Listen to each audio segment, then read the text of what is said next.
सैलाब से पंजाब में तारीखी तबाही, अब तक 46 कीमती जानें चली गईं, 35 लाख अफराद मुतासर। मुल्तान खतरे की जद में, दरियाए चनाब का बिफरा हुआ सैलाबी रैला, दर्जनों बस्तियां निगल गया। शेरशाह के करीब 2 जगह शगाफ, जमींदारा बंद टूट गया। सैलाबी पानी की सतह बुलंद होने पर मुल्तान का करीबी शहरों से ज़मीनी राब्ता मुनक़ता होने का खदशा।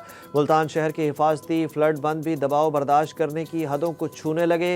रोंगो पुल पर नहर में 3 जगह शगाफ पड़ गया। तेज़ बहाव के बाद पानी मुल्तान खानेवाल कौमी शाहराह पर आने लगा। रेलवे का खानेवाल से फैसलाबाद सेक्शन मुअत्तल, ट्रेनों का रुख मोड़ दिया गया।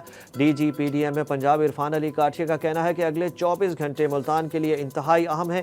दूसरी जानिब बहावल नगर में दरियाए सतलुज के किनारे आबादियाँ सैलाब में डूब गईं। NDMA के मुताबिक कसूर, ओकाड़ा, पाकपतन, बूरेवाला, आरिफ वाला और बहावल नगर के अजला को हाई फ्लड का खतरा है। पंजाब में सैलाब से मुतासरा इलाकों के लिए तारीख में पहली बार क्लिनिक ऑन बोर्ड सर्विसेज का आगाज भी कर दिया गया।